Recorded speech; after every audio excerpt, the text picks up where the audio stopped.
Out here, in the high country of Wyoming, a lie is often more than just a sin. It's a survival tactic. It's a thin, frayed rope between a shallow grave and another sunrise. Silas Vance was a man who knew the weight of a lie. He'd spent 55 years watching men bleed out over them and women wither under them.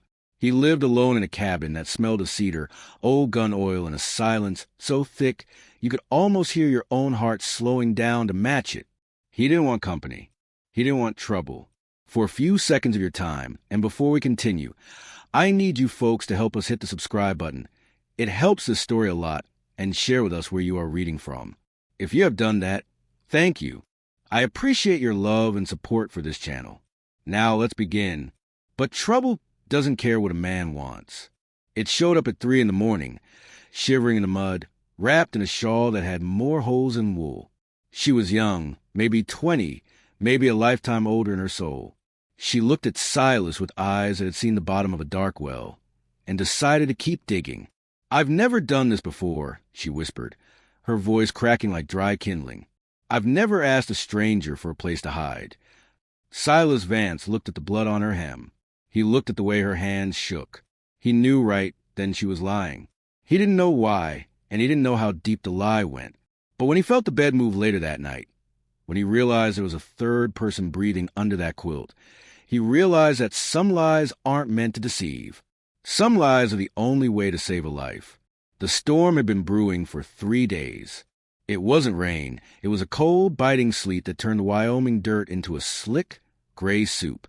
Silas had just finished his coffee, bitter, black, and hot enough to scald the memories out his throat, when the pounding started. He didn't reach for his boots first. He reached for the Winchester. He opened the door just a crack.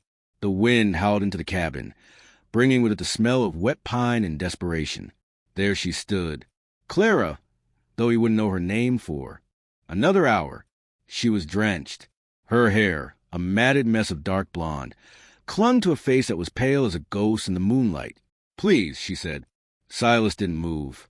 He'd seen please lead to an ambush more times than he could count. He scanned the tree lean behind her. Nothing but shadows and the swaying of the lodge poles. "You alone?" Silas asked. His voice was a low rumble, and used the friction of words. "Yes," she lied. He saw the flicker in her eyes. It was quick, a nervous twitch toward the darkness behind her. But Silas was a man who noticed the way a blade of grass bent. He stepped back and gestured her in. She collapsed by the stove. He didn't touch her. He'd learned long ago that wounded animals bite, and wounded women are more dangerous than any wolf. He built up the fire. The wood crackled, a sharp, rhythmic sound that gave the cabin a heartbeat. He handed her a tin cup of water. Her fingers brushed his. They were ice. "I've never done this before," she said, looking up at him through the steam of the stove. "Just stopped at a ranch, asking for mercy. I'm a God-fearing woman, Mr. Vance," he said. "And you're a liar, Mississippi. But the fire doesn't care about the truth, and neither do I. Not tonight." He pointed to the small bedroom in the back. It was his bed, the only one in the house. He'd take the chair by the fire. He always did when the ghost got too loud anyway. She thanked him, a soft, hollow sound, and disappeared behind the heavy wool curtain that served as a door. Silas sat in his chair. He cleaned his rifle. He listened to the sleet against the shingles. He thought he was safe. He thought the house was quiet. 2 hours passed. The fire had settled into a low, orange glow. Silas was drifting, that half-sleep where a man still hears the wind, when a sound made his eyes snap open. It wasn't a scream. It wasn't a floorboard. It was a rustle, a movement from the bedroom. Silas stood, his joints complaining. He didn't take the rifle this time, just his heavy, callous hands. He pushed aside the wool curtain. Clara was in the bed, her back to the door. She was huddled under the heavy patchwork quilt, her shoulders heaving in shallow, rhythmic breaths. But something was wrong. The quilt was bunched up in a way that didn't follow the lines of a single body. Silas watched. Then he saw it, a rhythmic heave at the foot of the bed. A shift. Clara stiffened. She'd realized he was there. "Mr. Vance," she whispered, her voice tight with a terror so sharp it cut through the room. I I was just cold. Silas didn't answer. He walked to the edge of the bed. Clara turned, her eyes wide, pleading. She reached out to stop him, but Silas was faster. He reached down and pulled back the corner of the heavy quilt. He froze. It wasn't a weapon. It wasn't a lover. Tucked against Clara's legs, hidden in the hollow of her knees, was a boy. He couldn't have been more than 5 years old. He was as pale as a woman, his eyes huge and dark, fixed on Silas with a silence that was unnatural for a child. He was clutching a small wooden horse, so hard his knuckles were white. The boy didn't make a sound, not a whimper, not a breath. He'd been trained to be invisible. "He's my son," Clara choked out, the lie finally breaking. "His name is Toby. Please. They'll kill him. They'll kill us both if they find us." Silas looked at the boy. He looked at the way the child didn't flinch when Silas reached out. That was the mark of a child who had seen the worst of men. "Who's they?" Silas asked. "The men who burned our farm," she said, her voice a ragged whisper. "The men who are coming up that trail right now. I didn't mean to bring them to your door, Mr. Vance. I couldn't let him die in the cold." Silas looked back at the fire in the other room. He looked at his hands that had buried his own wife and daughter 12 years ago. Hands that had sworn never to hold anything precious again. "Get up," Silas said. "Are you throwing us out?" "No," Silas said, reaching for his gun belt hanging on the bedpost. "I'm moving you to the cellar, because if I can hear them coming through this wind, they're already closer than you think. We're going to pause right there. Take a second. Pour yourself another cup of coffee or tea, and let the wind howl outside your own window for a moment. Out here, the line between a hero and a dead man is usually just one bad decision. Silas Vance just made his. He opened his door to a lie, and now he's looking at a fight he didn't ask for. I want to ask you something. If you were sitting in that chair and you realized you've been lied to, that a woman had brought a target to your home, would you have pointed her back into the storm? Or would you have reached for your rifle? Tell me in the comments where you're listening from today and what time it is in your part of the world. And if you believe that some stories are worth finishing, hit that subscribe button and give this a like. It helps more than you know. Now, let's get back to the cabin, because the riders are at the gate. The cellar was nothing more than a hole in the earth beneath the kitchen floorboards, smelling of potatoes and damp soil. Silas lowered Toby down first. The boy didn't cry. He just looked up at Silas with those hollow eyes, holding his wooden horse like a shield. Clara followed, her eyes meeting Silas's for a heartbeat. "Why are you doing this?" she asked. "I like my silence," Silas said, sliding the heavy oak boards back into place. "And those men are going to make a lot of noise." He dragged the heavy rug over the boards. He stepped back, grabbed his Winchester, and blew out the lantern. The cabin plunged into an indigo darkness. Silas sat in his chair. He didn't hide. He didn't crouch. He sat right where he'd been for 12 years, the rifle across his lap. 10 minutes later, the hoofbeats arrived. There were 3 of them. Silas could tell by the cadence. They weren't law.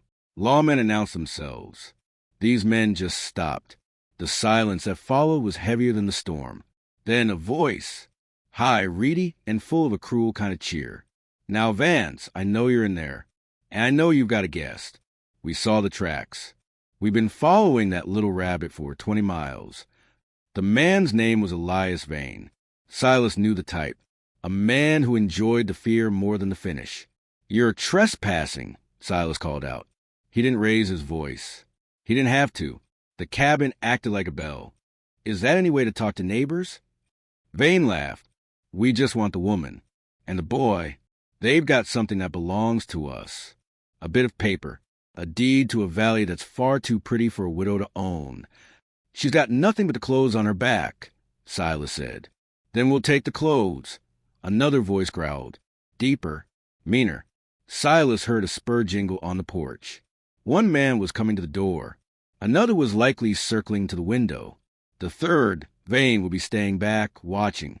"Step off the porch," Silas said. "Or what, old man?" The door didn't just open. It exploded inward. The man who kicked it was a giant, a shadow silhouetted against a gray storm. He He had a Colt in his hand. Silas didn't wait. He didn't give a speech. The Winchester barked once. A tongue of flame spat into the dark. The giant didn't even yell. He just folded, his weight hitting the floorboards with a thud that shook the hidden cellar below. Immediately, the window to the left shattered. Glass sprayed across the room like diamonds. Silas rolled behind a heavy oak table. The second shot from the outside splintering the wood inches from his ear. "You're dead, Vance!" Vane screamed from the darkness of the yard. "You're dying for a woman who lied to you. Is she worth it?" Silas hunkered down. He felt the vibration of the floor. He knew Clara and Toby were down there, listening to the thunder of the guns, praying the boards would hold. "She didn't lie about the fear," Silas muttered to himself. He saw the second man's shadow past the broken window. Silas didn't fire at the shadow. He fired at the doorframe, knowing the man would flinch away from the wood. He was right.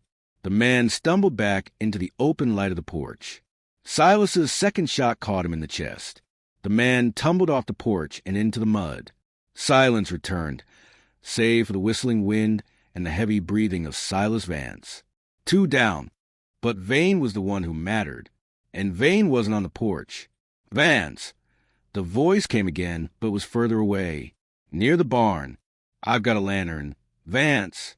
And your barn is full of dry hay. You want to see it burn? Or do you want to bring them out?"